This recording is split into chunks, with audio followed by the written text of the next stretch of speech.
Functions of company secretary. First function है secretarial function, second function है managerial function. Secretarial function में क्या आ जाता है? Pre incorporation secretarial function. इसमें क्या होगा? Before the registration and incorporation of the company, promoters के पास बहुत सारा काम होता है, ठीक है, जैसे उसको मेमोरेंडम बनाना, मेमोरेंडम या आर्टिकल ऑफ एसोसिएशन प्रिपेयर करना होता है, उसे रजिस्ट्रार ऑफिस में बताना, डॉक्यूमेंट्स फाइल कराना। तो जो प्रमोटर्स ने सेक्रेटरी अपॉइंट किया था, मतलब जो कर सकते हैं, the would be secretary of the company. हमने पहले ही पढ़ा था कि जो प्रमोटर्स हैं वो सेक्रेटरी अपॉइंट कर सकते हैं कि इन फ्यूचर इनकॉर्पोरेशन के बाद, कंपनी के इनकॉर्पोरेशन के बाद ये सेक्रेटरी होगा। तो डायरेक्टर्स को अगर वो सही लगता है, वो सेक्रेटरी सही है, तो वो उसको कंटिन्यू रख सकती हैं। बट अगर डायरेक्टर्स चेंज करना चाहते हैं उस सेक्रेटरी को, तो वो सेक्रेटरी को चेंज कर सकते हैं, ठीक है। तो the would be director of the company वो सारे काम करेगा, बट ये अनऑफिशियल कैपेसिटी, अनऑफिशियल पोजीशन में रह के काम करेगा। ऑफिशियली पोजीशन उस सेक्रेटरी को नहीं मिलेगी। Next is post incorporation secretarial function. जब कंपनी इनकॉर्पोरेट हो जाएगी तो सेक्रेटरी को ऑफिशियली लायबल या रिस्पॉन्सिबल होगा कंपनी के काम के लिए, ठीक है। रजिस्ट्रेशन के बाद तो वो ऑफिशियल सेक्रेटरी बन गया ना, तो वो ऑफिशियली लायबल होगा फिर हर काम के लिए। Next is managerial function. Managerial function में क्या होता है? First is planning function. Planning कौन करेगा? किसी भी काम को करने के लिए कौन करेगा? उसके डायरेक्टर्स। बट सेक्रेटरी उस प्लानिंग में हेल्प करेंगे कि डायरेक्टर्स की बिजनेस पॉलिसीज, डायरेक्टर्स को जो बिजनेस पॉलिसीज बताएंगे, डिसीजंस जो भी डायरेक्टर्स के होंगे उसको इम्प्लीमेंट भी करवाएंगे, right. Next is administrative function. Administrative function में क्या है? सेक्रेटरी कंपनी के रूटीन वर्क और लीगल वर्क करेगा, ठीक है।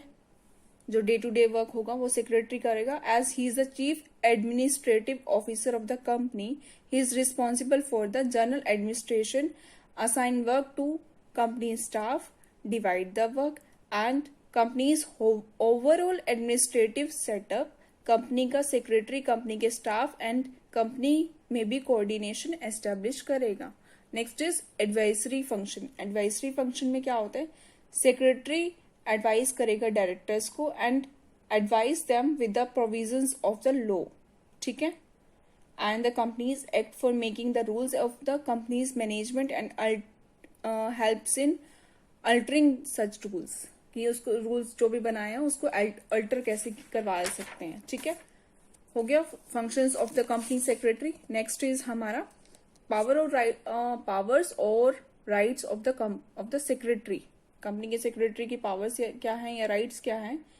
सेक्रेटरी के पावर्स ऑफ या राइट्स क्या होंगे? जो उसने कॉन्ट्रैक्ट साइन किया कंपनी के साथ, उसमें डिफाइन होगा राइट्स। और अगर कोई अल्टरेशन होती है सेक्रेटरी के राइट्स में, तो डायरेक्टर्स को उसके राइट्स, स्पेशल रेजोल्यूशन भी राइट्स के लिए, मतलब स्पेशल रेजोल्यूशन भी पास करना पड़ेगा। तो क्या क्या राइट्स होंगे या क्या क्या पावर्स होंगी सेक्रेटरी के पास, कंपनी की सेक्रेटरी के पास? First is right to control and supervise. वो कंपनी सेक्रेटरीट्स का हेड है, ठीक है। जो कंपनी के सेक्रेटरी है, सेक्रेटरी होता है जो कंपनी का, वो कंपनी के सेक्रेटरीट का हेड होता है, उसके पास राइट्स होगा कंपनी के सेक्रेटरीट को एडमिनिस्टर करने का, सुपरवाइज करने का, कंट्रोल करने का राइट होगा उसके पास। जैसे कि he has the right to recruit the staff, उनको उनकी ड्यूटीज देना, सुपरवाइज करना कि वो काम सही कर रहे हैं या नहीं कर रहे हैं। अगर नहीं कर रहे हैं तो उस काम को कंट्रोल करना एंड रेक्टिफाई करना। Next is rights as the principal officer. Rights as the principal officer में क्या है? According to section 2 sub section 59, secretary is a principal officer of the company.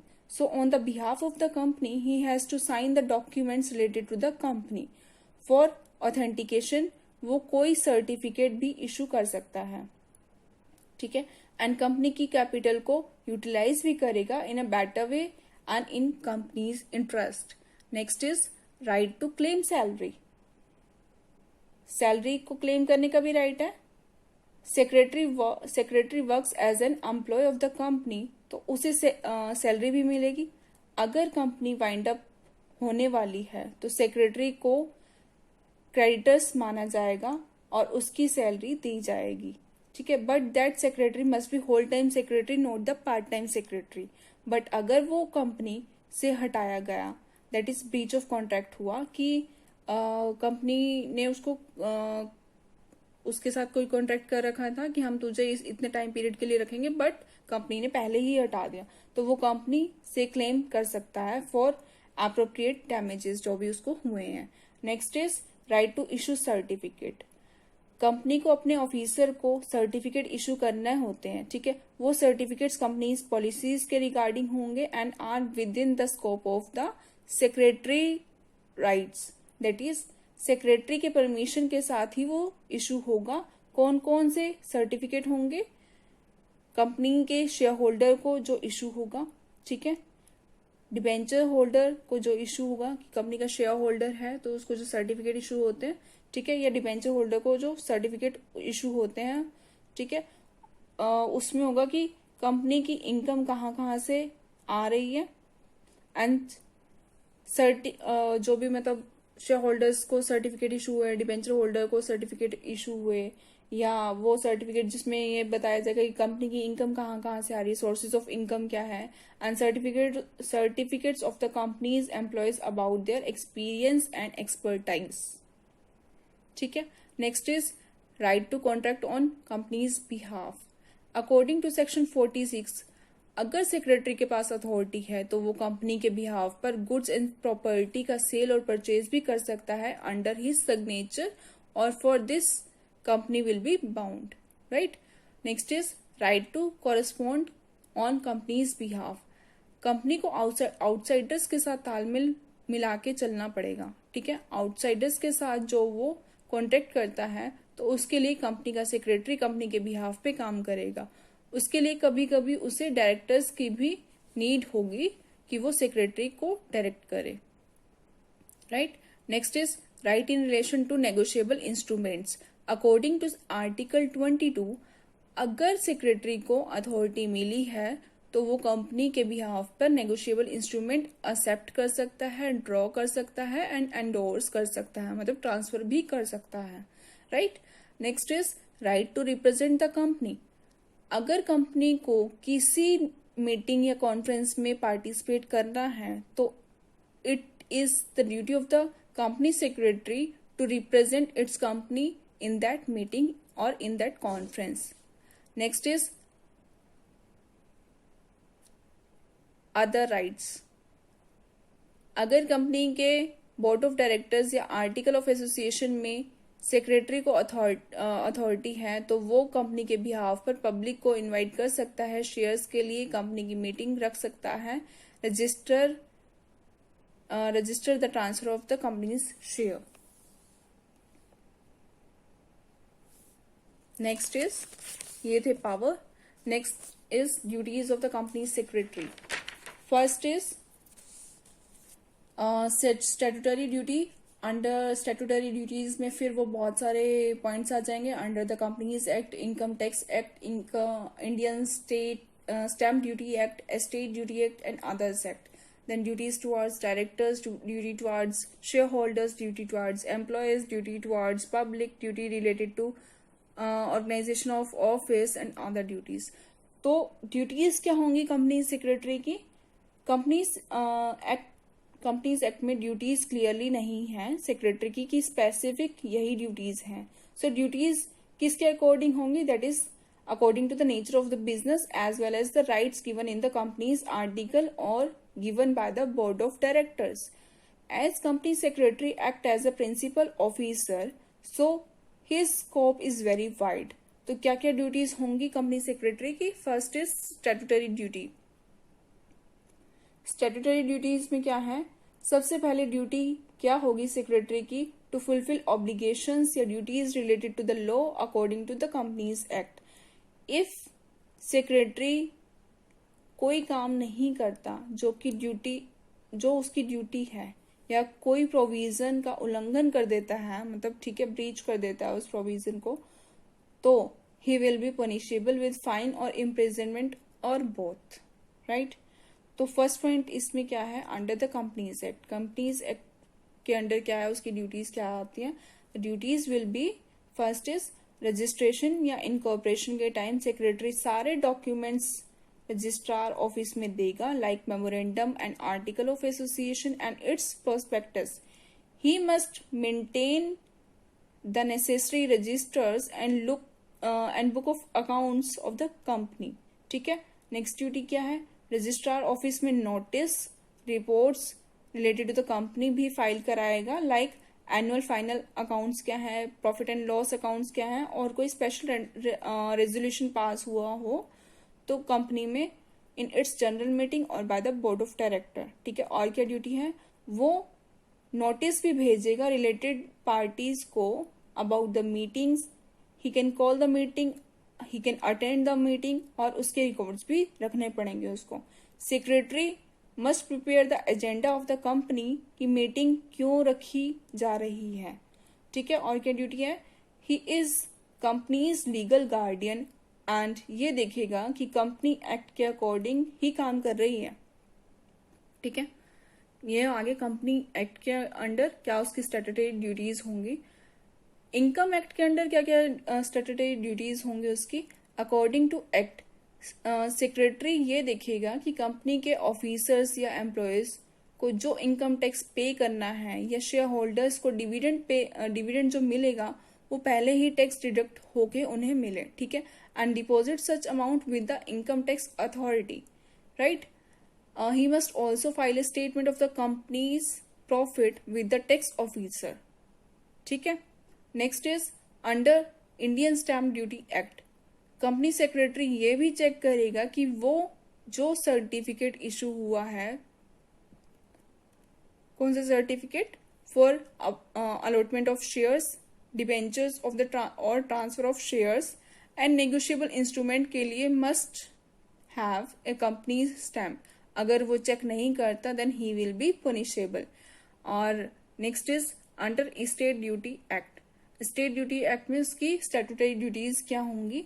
अगर किसी मेंबर की डेथ हो जाती है तो it's the duty of the secretary to give this information to the state duty commissioner and उस डिक्रीज member का जितना भी शेयर कंपनी की प्रॉपर्टी या एसेट्स में है वो भी इंफॉर्मेशन प्रोवाइड कराएगा. ठीक है. Next is under other acts.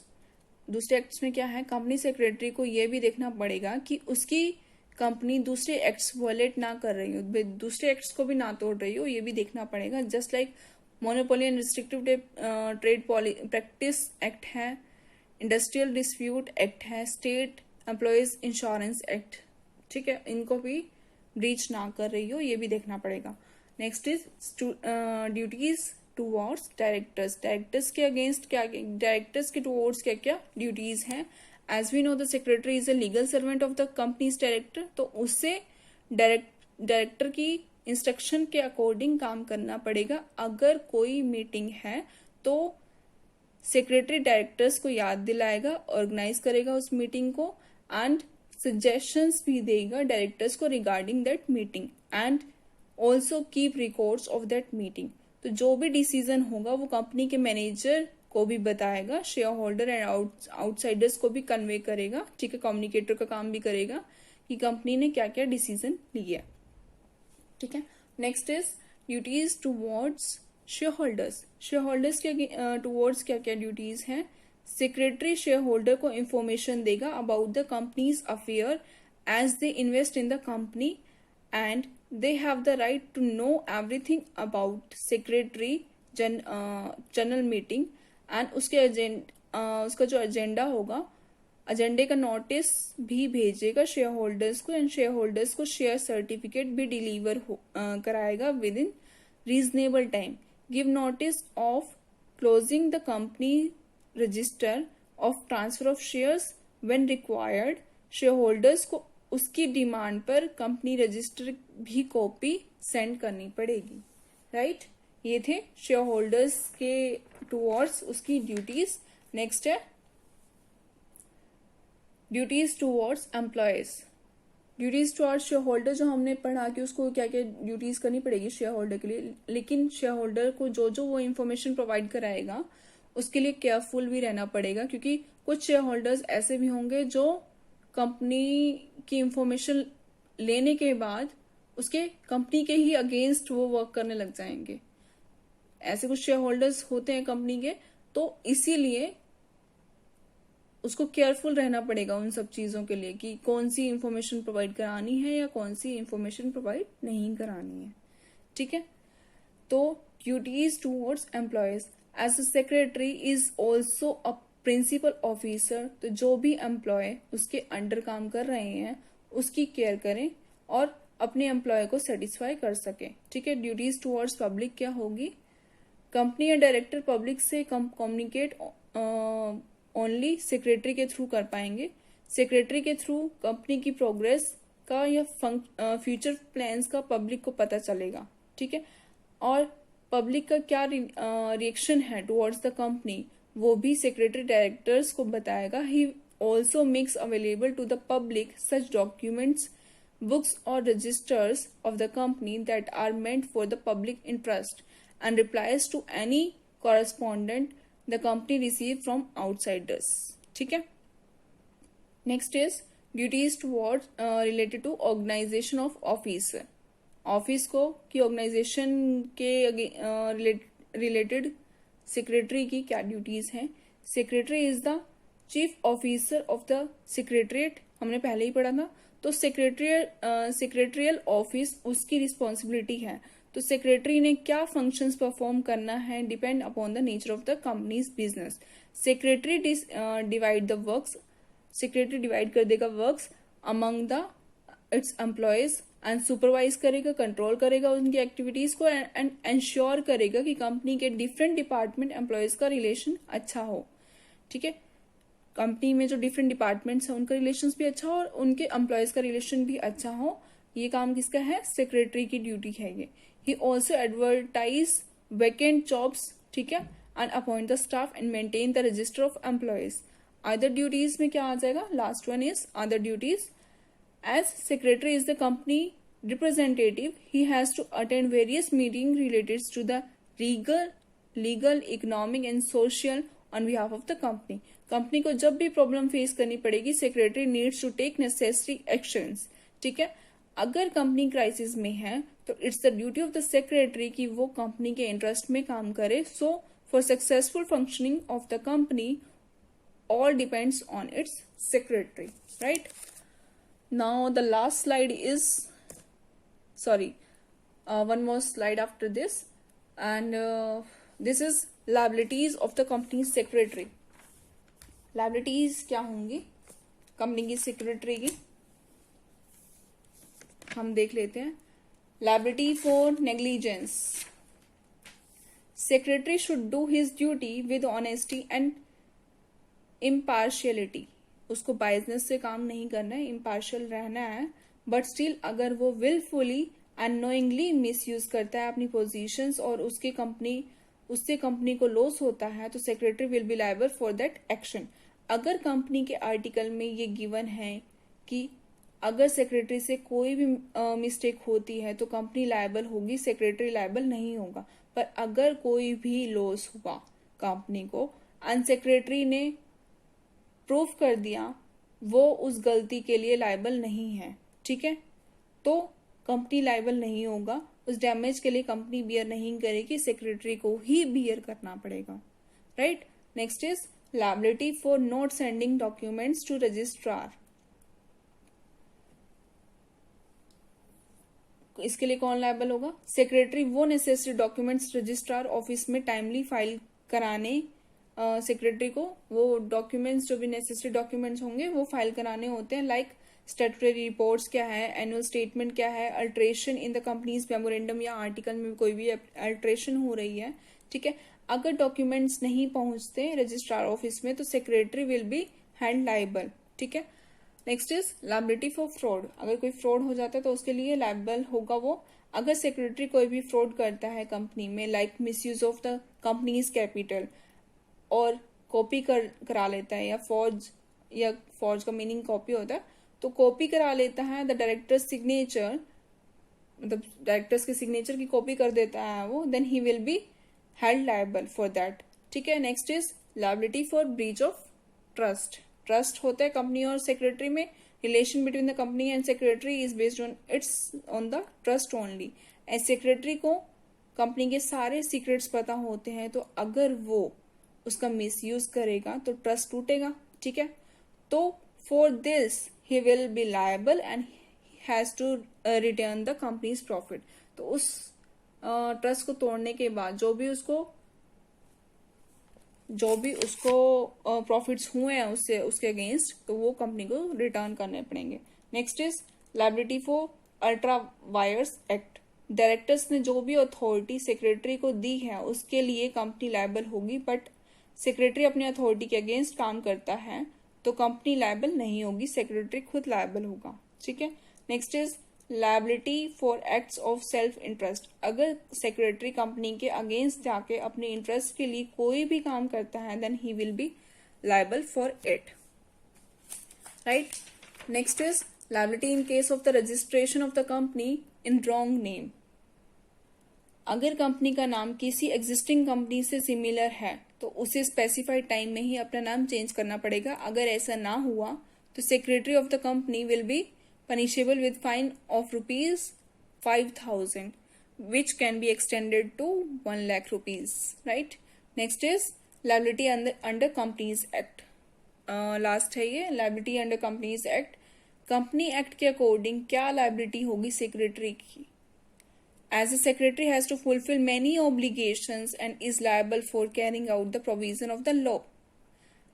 तो इसमें क्या क्या लाइबिलिटीज होंगी? सेक्शन 66 के अकॉर्डिंग क्या लाइबिलिटीज होंगी? जब शेयर कैपिटल कंपनी की रिड्यूस हो रही होगी and the secretary fails to disclose the name of any creditor, then he will be liable for it. ठीक है, सेक्शन 66 के अकॉर्डिंग था ये। सेक्शन 56 के अकॉर्डिंग क्या होगा? If shares and debentures certificate allot नहीं होते within 2 months of allotment और within 1 month of transfer, तो सेक्रेटरी पनिशेबल होगा with fine of ₹10,000 which can be extended to 1 lakh। Minimum 10,000 fine होगा और मैक्सिमम 1 lakh। ठीक है, next is according to section 86 के अकॉर्डिंग क्या होगा? अगर डिफॉल्ट होता है फॉर रेक्टिफिकेशन ऑफ चार्जेस, तो secretary and every officer who is in default will be punishable with imprisonment up to 6 months। ठीक है, और with the fine of ₹20,000 which may be extended to 1 lakh, या उसको fine भी लग सकता है और इम्प्रिजनमेंट दोनों भी हो सकते हैं, right. Next is according to section 92, अगर एनुअल रिटर्न फाइल करने में डिफॉल्ट होता है तो secretary will be punishable with imprisonment up to 6 months, fine of ₹50,000 which can be extended to 5 lakh। ठीक है, तो दोनों भी हो सकती हैं, पनिशमेंट भी हो सकती है 6 month की और फाइन भी लग सकता है। नेक्स्ट इज सेक्शन 99 के अकॉर्डिंग क्या होगा? अगर सेक्रेटरी कोई डिफॉल्ट करता है in calling annual general meeting, ठीक है, then he will be punishable with ₹1 lakh and ₹5,000। अगर वो कंटिन्यू रहता है तो 5,000 ईच डे के ऊपर, ईच डे का उसको लग जाएगा फाइन। ठीक है, नेक्स्ट इज सेक्शन 111 सेक्शन के अकॉर्डिंग क्या है? In case of the default in informing the resolution to the member, the secretary will be punishable with fine of ₹25,000। ठीक है, 118 के सेक्शन के अकॉर्डिंग क्या है? अगर सेक्रेटरी डिफॉल्ट करेगा in keeping the minutes of the general meeting और meeting of board of directors, he will be punishable with fine of ₹5,000। ठीक है, लास्ट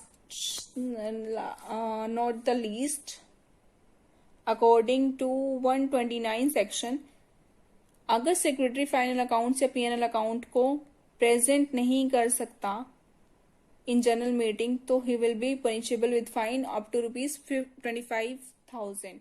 ठीक है, अकॉर्डिंग टू सेक्शन 1, अगर सेक्रेटरी प्रॉपर रजिस्टर नहीं बनाता तो he will be punishable with fine of ₹50,000 which can be extended to ₹5 lakh। जब company wind up हो रही होगी तो अगर सेक्रेटरी ने कोई भी इंफॉर्मेशन डिस्ट्रॉय की या हाइड की या मिसप्लेस की तो he will be punishable with fine. ठीक है, फाइन भी लग सकता है और इम्प्रिजनमेंट भी हो सकती है उसको 7 years की, या दोनों चीजें हो सकती हैं। ठीक है, ये थी liabilities. Next is role of the company secretary. हमने ये सब चीजें पढ़ ली हैं, उसकी रोल क्या क्या होंगे।